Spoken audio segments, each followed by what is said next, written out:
Good afternoon, everyone.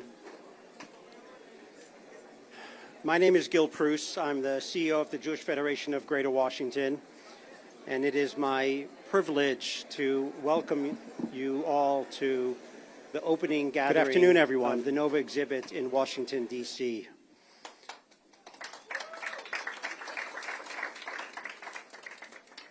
As you probably all know by now, there's probably no exhibit more important for people to see today and in the coming weeks, particularly given what happened last night and will be occurring over the next several days and weeks. The history that we saw downstairs and up here is not one of the past. It is one that continues to define the Jewish people, the Jewish community, and Israel in very deep ways. I'd like to thank all of the sponsors, both locally and nationally, who helped make this happen. As you all know, this is vital for the message to go out. What it does is it gives people a chance to not just live and remember what happened almost 19 months ago now, but really the message of today that the threats, the attacks that occurred on October 7th reverberate throughout our community. And even though we will not let that determine and define who we are, and the NOVA exhibit is very much about resiliency and recovery and regrowth and renewal, we cannot forget what happened on those days. And so with that, I encourage you all to not just be here today, but when you leave, to reach out to your friends and colleagues and invite them to come with you, to bring them to this exhibit. Because at the end of the day, this is not just about us seeing it and being here. It's about your networks of people who otherwise might not come. They need to be here, and they need to bring their networks, and they need to bring their friends. And in that way, we'll be able to change the discourse of what is going on and what needs to happen going forward. So with that, I do want to note one thing, that we do expect Steve Witkoff to join later, and he is coming. The Israeli ambassador, who was slated to come, sends his apology that he's otherwise busy today.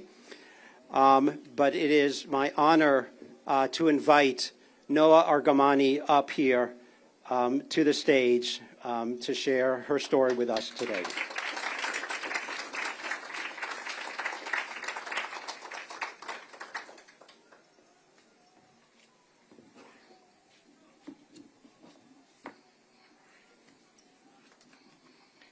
Hello, everyone.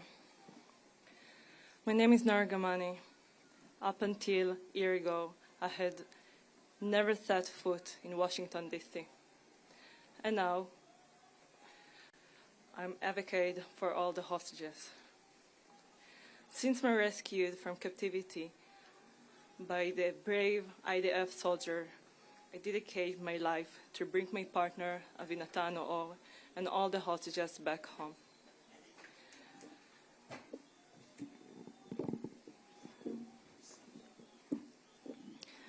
I had meeting in the White House, Congress, speaking in the UN, tons of events around US, and I met so many people. I can see here today so many familiar faces of people who stood with us since day one. Thank you for hosting me for so many places. Now let me host you in my home. The NOVA community is my home.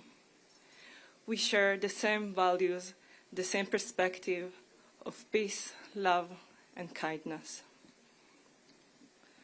On October 7, I was taken hostage by Hamas terrorists. I was in the Nova Music Festival with my partner, Avinatan Or. At 6:30 in the morning, when the rocket started, we thought this is just another drone from Gaza. But after a while, we realized this is different. We tried to escape to our car, but terrorists started shooting on us no matter when we returned. We tried to get away, but then our car got stuck and we had to hide in ours until we were discovered by a group of terrorists. That was the last time that I saw my partner. The last time I saw my love was 660 days ago. In captivity, I asked about Avinatan everywhere I went. I lived in fear every single day. I didn't want the guarders to suddenly lose control and kill me. All the terrorists was armed with 20 weapons, knife, and grenades. One mistake and the entire situation can turn upside down. I watched my friends getting released while I stayed behind. I wasn't a part of any category that could be released, and I stayed behind with the men. But after a few months, 2 of my friends was murdered while I survived. Yossi Sharabi and Itai Svirsky were by my side every day, and then I lost them. Their memory be a blessing. After 5 months, I had to be alone with the terrorists until the day that I was rescued. Being here today with you is nothing short of a miracle. It's been a year since I was rescued. A year was past. A year has passed, yet nothing was truly changed. We're still in a war. We still have hostages trying to survive. Each day, each meaning, living hell. Hostages are starving, holding heroic condition without any water. I'm not the same person I had a year ago. I learned that I have to be strong, not only for myself, but also for the others, for those who lost something close, for the families of the hostages, and for the hostages themselves. I'm not the same person I was a year ago. I choose to fight, but in my term. I listen to inner voice. I make my decision with care. I find myself in places I never dreamed I'd be. I met people I never imagined I would meet. I had the privilege to see many hostages return home into the arms of their loved ones. I broke down, I rose again, tons of time. And still, it's not over. My partner Avinatan is still in Hamas captivity, and I miss him. I miss him more every passing day. I worry, but I have to be strong for both of us. I hold into hope every single day that this nightmare will end and we will finally get to live the life that we dream of. This nightmare will only end when all 53 hostages will come home. I ask you all, do not let us lose hope. Be strong with us. We will dance again. Make sure that the world understands what happened in October 7 and what the hostages are still going through. Help us bring all the hostages home now. Thank you very much.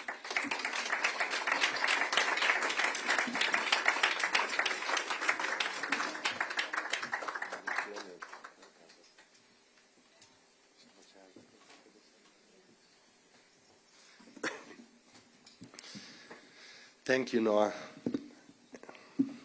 And thank you, everyone, for being here. My name is Ophir Amir. I'm one of the co-founders of the Nova Festival and also co-producers of the Nova exhibit and The Survivor. On October 7th, we came together to dance and celebrate life. As the attack began, I stayed behind with my fellow Nova Festival producers to help others escape death. Hundreds of armed Hamas terrorists stormed the area and fired bullets everywhere, and we found ourselves running for our lives. 7 of us jumped into a car. A 6th terrorist viciously opened fire. I was shot in both legs. We stopped the car and hid in the field, and moments later, I watched my friend lying beside me, taking his last breath. I couldn't move, lying still and playing dead. I was bleeding and praying for my life, and all I could think about was my wife, Leo. She was 9 months pregnant and waiting for me to come home.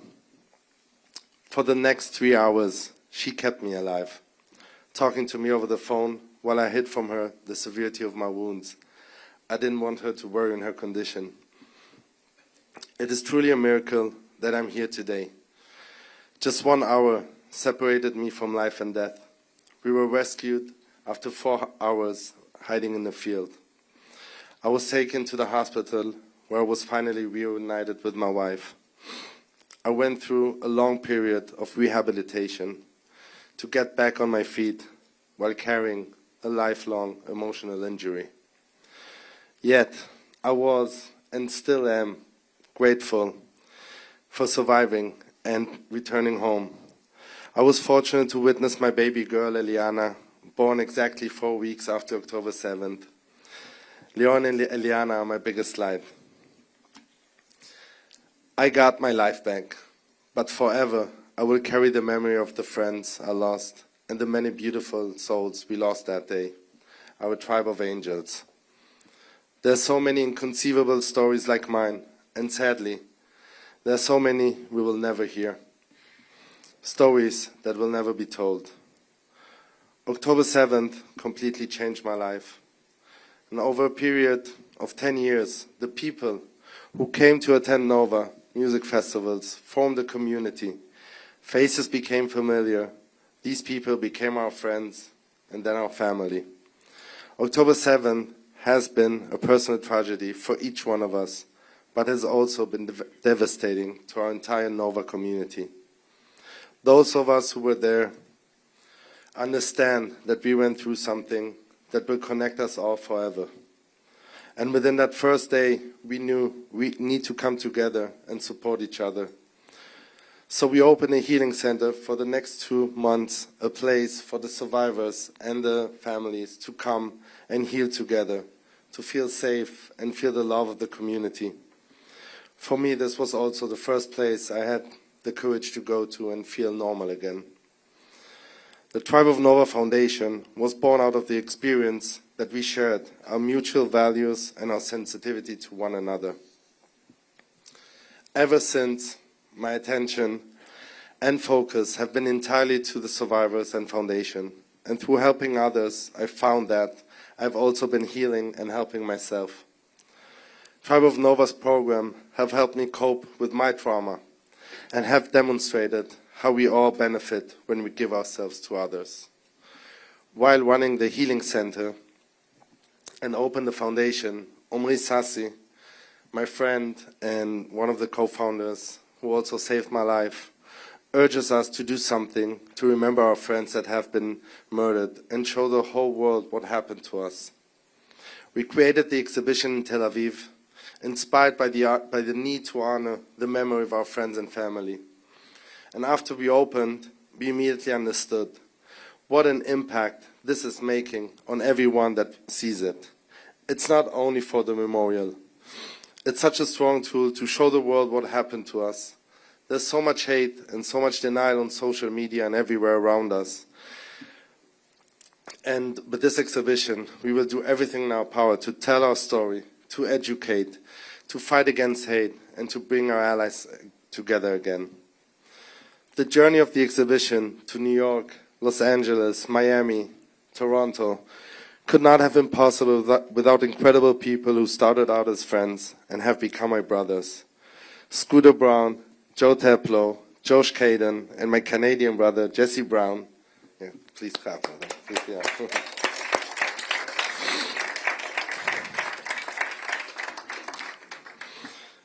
Thank you for helping shine a light on this epic saga and for believing in the power of the story. I can't tell you all how important it is for me to stand before you now, on behalf of all the survivors, families of the victims, and the entire Nova community. I want to take a last moment to deeply thank Gil Preuss and the Jewish Federation of Greater Washington for their devotion to the tribe of Nova and helping us open the exhibit here in Washington. I also want to thank our entire Israeli and production team. Without you, we won't be here today. And what happened on October 7 was the darkest memory in our history since the Holocaust. But we will not let it define us. Through the exhibition, the foundation, and each one of you, we will continue to heal, rebuild, and honor those we lost. Thank you all. You bring us hope. And I promise you all, we will dance again. Thank you.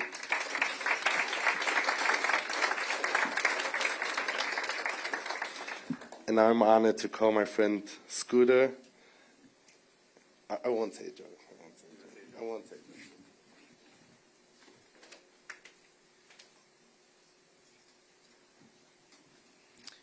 I just want to welcome everyone here and say how grateful we are that you're joining us. And I know that so many of you here plan on bringing so many of your friends and family and anyone you're in conversation with to this exhibit and using it as we have around the country as a tool to tell the truth, to tell the story. I just want to acknowledge some people that are in the room. Obviously, you saw Noah, Juan, who's here, Elia, who's here, Yair. I think you're in the back over there, and Noah. There you are. These are all hostages who are home with us, and I think before I say anything, please give them a round of applause for their bravery for being here.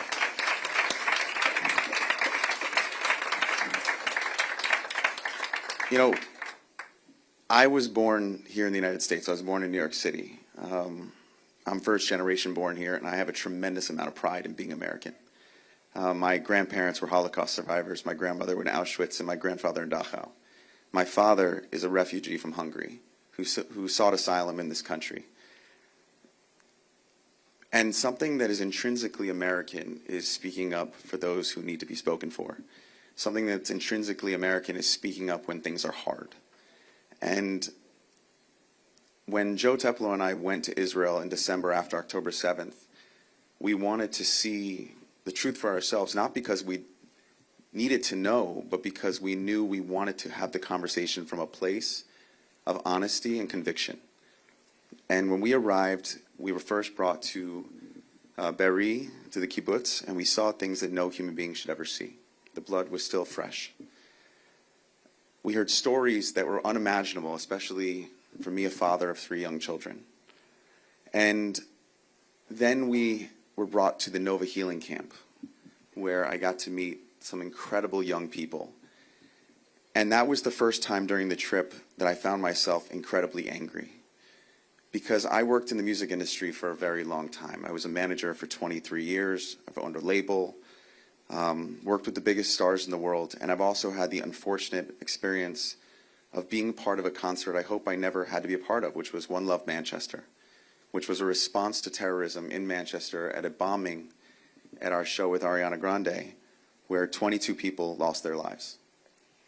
And no one asked if the young man who killed himself while waiting for families and young children was a freedom fighter. They just said, violence at a music concert is wrong.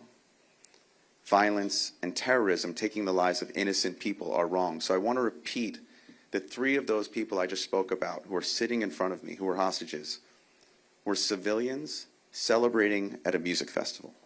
These were not soldiers. They were not in combat. They were there dancing with their friends.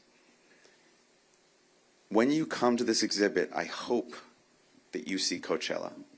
I hope that you see Stagecoach. I hope that you see concerts that you've gone to. You won't see anything political here. You'll see kids dancing and being joyful, and then you'll see real evidence of what took place. And I don't want you to see the conflict. I don't want you to see the Middle East. I want you to see your brother. I want you to see your sister. I want you to see your friends. I get emotional as I look out. I see a friend from Los Angeles who raised her daughters in Los Angeles. And as a parent, she lost both of her girls that day. And the strength that I've seen from her and her family of showing up at the Nova exhibit every single day to tell the story of her girls who are there to dance and to love life. And then to still be here and show up in Washington, D.C. to tell that story again because she wants peace, because she wants a better world. I introduced her husband, I wasn't planning on telling that story, but I introduced her husband to a friend of mine, Ahmed, who's a Palestinian from Gaza who's lost 31 members of his family since October 7th. And when I turned around, her husband, who had just lost his girls, was embracing Ahmed and crying together. And I just want to say to so many of my fellow Americans who are here, we see ourselves screaming at each other in the streets. We see ourselves so divided, but if these two families can hug in the Nova exhibit, when they are actually affected by the conflict, we can start setting a better example. It starts with us. And I really hope that this exhibit gives you an opportunity to have those conversations, to use them as an example. And I'll leave you with this idea of when I started with Manchester. The whole world rallied within 2 weeks to do this concert, One Love Manchester. The whole world, the biggest artists in the world. And in the last over a year now, it's been so much silence. And I want to encourage everyone here, something that I've learned, lean into the silence. Do what these kids do. It's not never forget, the way I was raised with the Holocaust. It's we will dance again. They don't talk about what they're not going to do. They talk about what they're going to do. And that is what you should come here and take from this exhibit. It's an opportunity to reach out to someone and speak about who you are, who we are, and who they are. And don't stop speaking until their friends come home, their partners come home, their sister comes home, their brother comes home. It's not about the noise and the anger. It's about humanity. And I just can tell you how grateful I am that you're all here to join us in this moment and be here, because if they can be here, this is the least we can do. So thank you very much.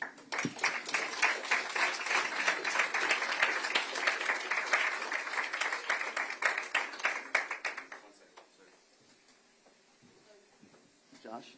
Yeah. You want to explain? Oh, yeah. Given the fluidity of the ongoing situation, we just got word that Mr. Witkoff will not be able to join us. But thank you so much for joining us today. I want to add one more thing. There are people in the United States who've made a difference for our entire world, and I just want to acknowledge someone in the room who showed up because it sends a very big message to everyone. Michael Milken is here, and I just want to acknowledge you and say thank you for coming. So once again, like Josh said, with the situation, people have to do their jobs, but I will say with the biggest names in the world, what we've learned by doing this exhibit in multiple cities, it starts with one individual and asking them to bring another individual. So all of you are just as important as anyone in the world, and we ask you to bring your friends and continue telling their story. Thanks.